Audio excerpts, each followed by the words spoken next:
All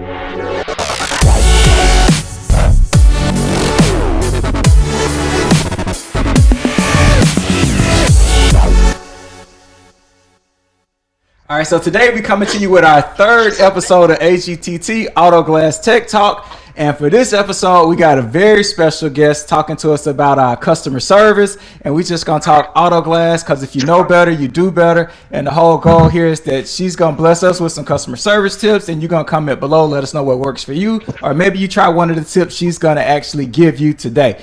But we're going to pick our special guest, Stephanie. And let me tell you who she is. Stephanie is out of Texas. She's actually, if you ever been to court before or seen court TV, you see those little court reporters that type. It's called a court reporter. She's a writer. She's a meme queen. If you're having a bad day and just need some motivation, you can scroll down your timeline and find something funny from her, a meme or a filter. She's just fun, entertaining, and very down to earth. So she's also a customer service guru. She knows the ins and outs of auto glass. So Stephanie, we glad to have you and thank you for joining us today. Thank you, Korey. I appreciate the kind words. Right on. Well, how long have you been in the auto glass industry?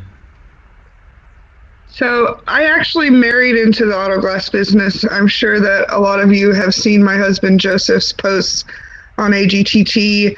When we purchased Eagle Auto Glass in 2017, it became the 5th auto glass company in his family. So I've been blessed to be married to someone who has a lifetime of knowledge. Even his sister, who's little bitty petite thing, owns her own business and installs glass. So, I'm very lucky in that aspect to have an installer like that, because we all know it's hard to find people you can trust to do jobs for you.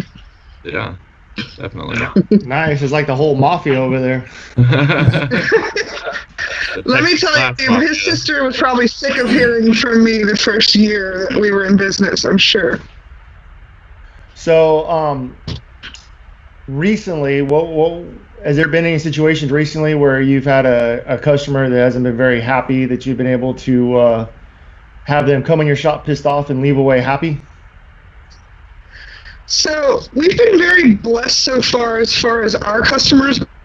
But I can tell you, I was actually surprised at the number of customers that are disgruntled with the industry in general. We've come across a lot of customers that have had bad experiences at other places, and they're very non-trusting of you when they first come in. And so, yeah, I've had a few that have been like, I'm so glad that we found you, I won't go anywhere else now. But I think it's really important that you treat those customers very, very special, because we need to turn that opinion around as far as it goes as an industry as a whole. I think that's really important. Yeah, that make a lot of sense. Yeah, because if you educate people, then you're doing your job. You know what I mean? A lot of people, some people think they know auto glass and they don't know auto glass. So education is always key, and that's our big thing. Knowledge is power, and if you know better, you do better. And so my question is, everyone gets this. So here you go. Customer kicking the tires, they call you up. They want your lowest price, or they know somebody who can do it cheaper. So how do you handle that? I think it's really important for everybody to remember that there's a market for all different kinds of customers. I always use the phrase, you can't squeeze a dry turnip, because if people don't have the money to pay your prices, then you're kind of wasting your time. You can educate them. It's very important to educate every single customer, like you were just saying. You need to do your research on the industry, because you can't educate people if you don't know what you're talking about. You guys see my posts all the time about little facts in the industry. I spend a lot of time doing that. But as far as lower prices go, we don't waver on our prices. I tell my customers about our warranties. I tell them about the quality of our products that we use. I tell them why we use those as far as safety is concerned. And if they still are insistent, I don't have a problem sending them to somebody that I trust to do a good job for them at a lower price. And customers really respect that. I know a lot of guys in this industry are going to be like, hell no, I'm not sending my customers to somewhere else. But customer service is exactly that. It's customer service, whether that's you or somebody else. Some people just can't afford to pay the prices that they should be paying, but they still need windshields, so just, help them out the best you can, educate them. And if they still say they just can't do it, then send them on their way. It's all you can do. Right. Makes sense. Good. Yeah, that's nice. Not a lot of people will do that too. A lot of guys do turn it down. Just nope, never mind. Yeah. Don't ever sell yourself short, though, to get a job. I know it's slow times right now, and this is kind of an exception. If you have to lower your labor rates just to put food on the table, hey, we're all doing that, but when it comes to like a regular industry, and don't sell yourself short. It's just you can make the customer happy without getting the job, believe it or not. Right. Yeah. Oh yeah.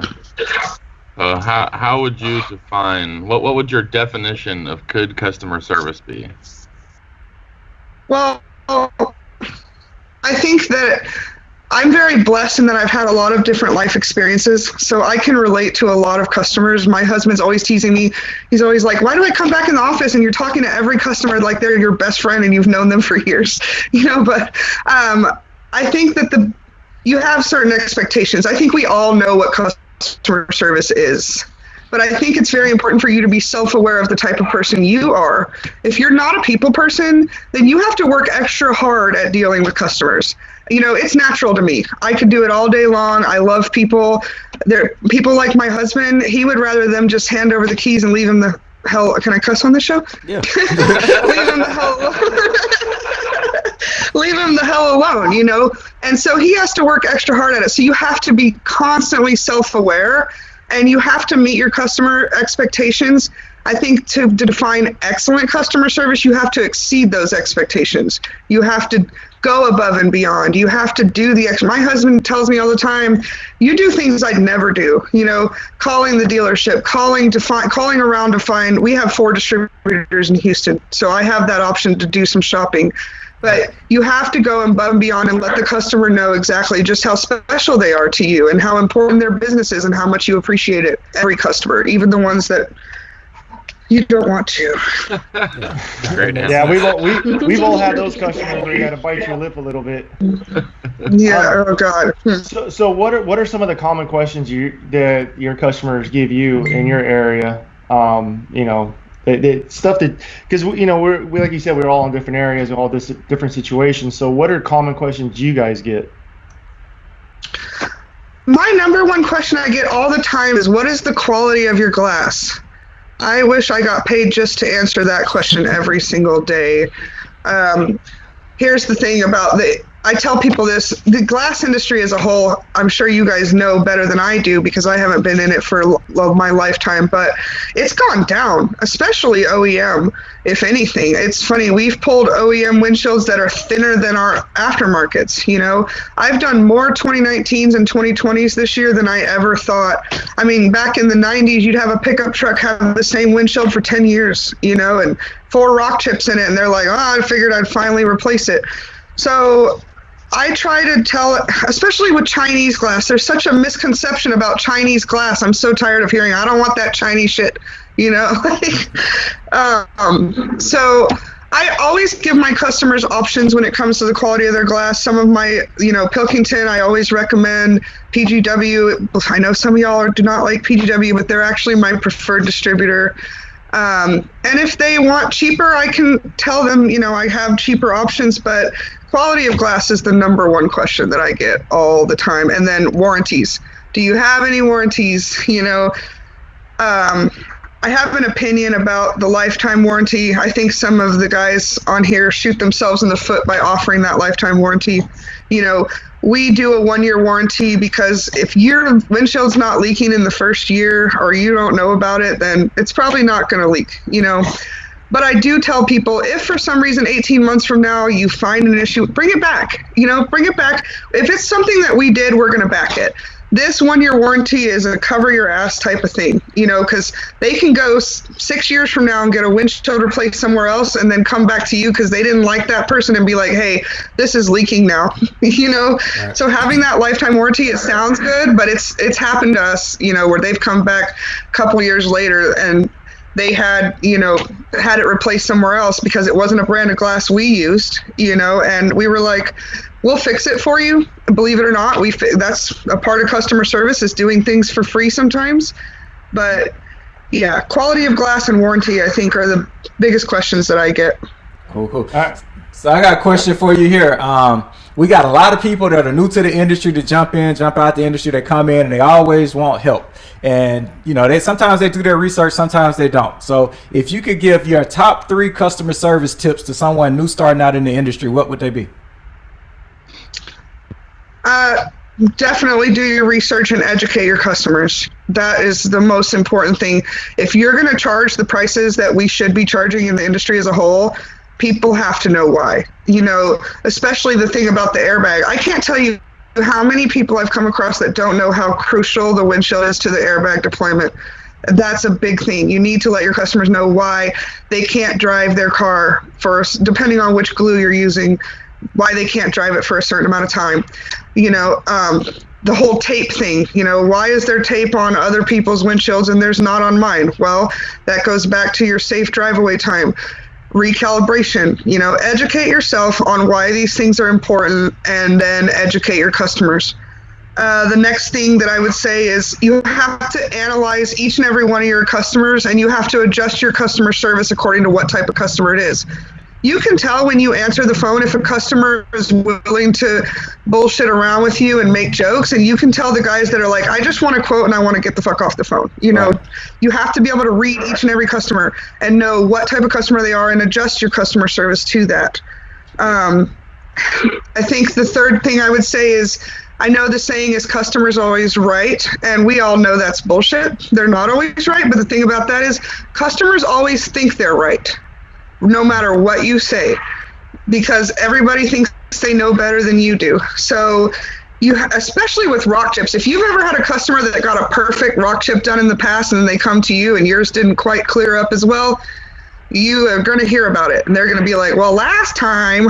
So I think you have to keep in mind that sometimes you can't make every single customer happy, and you have to be okay with that. You know, you have to learn when to just accept that they know better than you and just put a smile on your face and tell them to have a nice day. Yeah, big facts there, a lot of facts, and you giving us a lot of games. So everybody listen, I hope y'all taking notes, because Stephanie blessing us with some good customer service info here. So now we got the customer service down. Let's switch gears a little bit and let's ask you a couple other fun questions now. So jump in, Chris. All right. So when you're not working, when auto glass is not the main subject, what would we find you doing? So I assume you're talking pre-pandemic, because I think we're all pretty much doing the same shit right now. I think I've pretty much completed Netflix as a whole. Exactly. But right now, I mean, I've got 2 kids. I have a 9-year-old who's autistic, and I have an 14-month-old who keeps me busy. He just learned to walk, so he's everywhere.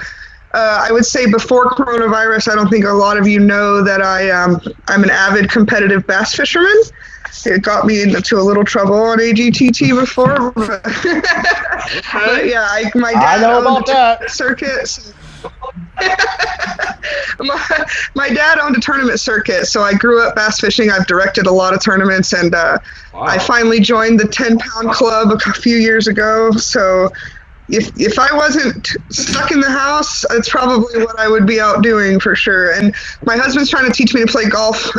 I'm horrible at golf, you guys. So You're we not can alone. do an episode on that. Let's go fishing. All right, I got a question for you. This is gonna be a little more technical, okay? So you got a customer on the phone, and he's blind. Okay, now why he's in the car, I don't know, driving, but you got a blind customer. Why don't you describe yellow? Describe the color yellow to a blind customer. Yellow. Out of all the questions, this is the hardest one.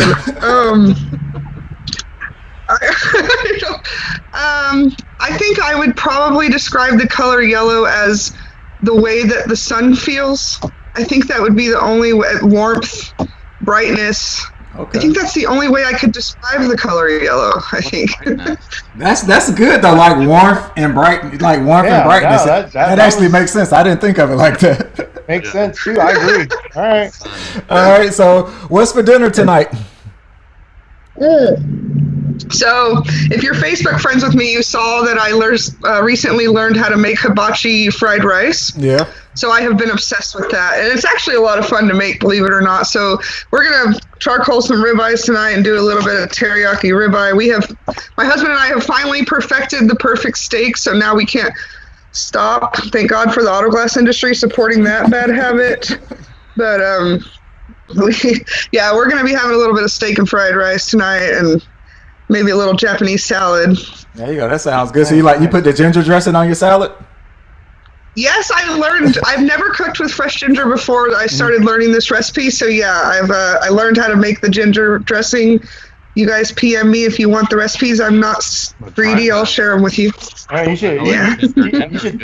You should talk to my wife Cynthia. She loves ginger, man. She puts that stuff in drinks. Really? All kinds of stuff. Yep. I'll definitely add her. I've even learned how to make the brown sauce they give you in the little cup. Yeah. So yeah, that's. Speaking of drinks, it's one of my favorites. What are you guys drinking? Wine, beer, or spirits? My husband is actually not a big drinker. But me, I like to have a good red wine with dinner. But after the kids go to bed, the vodka is now. My standards have lowered a little with the current situation. But I'm a vodka drinker for sure. But I do enjoy a good Crown Peach too. Okay. All right. So last question before we let you get out of here: if you weren't doing your current job, what do you see yourself doing? Well, as you guys know, as you introduced, I'm actually a court reporter. Okay. So I had a very good career, making really good money before this, transcribing for deaf students at Texas A&M. So I actually sit next to them and do live captioning, essentially. And you know what's funny is that not many people in their life can say that they were able to quit a $55 an hour job. So the auto glass industry has really blessed my life. And but if something happened to the industry, I would go right back to that. I still do it part-time a little bit, but it's a lot of fun, believe it or not. And right now I'm up to about 400 words a minute. If you can believe that. Jeez, shit, 400 words per minute. Wow, that's amazing right there. That's now, like is that 400 words in shorthand, or is that after you've converted it over to regular type? So the software actually does that for you as you're writing now. That's how they can read it on your screen. So it's live, and yeah, it's a shorthand. Thank God we don't have to go back and manually transcribe transcripts now. I couldn't even imagine how long that takes. So we still get paid the same, but it's a lot easier now than it used to be back in the day. That's cool. Cool. Well, Stephanie, we appreciate your time for joining us and blessing us with some customer service tips. We hope everyone find these tips beneficial. And if you have tips, comment below. Let us know your tips. Like, subscribe, keep following us. And if you have any show ideas, or if you want to get on and talk golf to teach all of us golf, we want to learn golf. Or if anybody want to talk fishing, hey, we can do a whole show on fishing. So everybody, we appreciate your time, and everybody, we appreciate your contributions to the auto glass industry. Y'all take care and kill it on this Monday.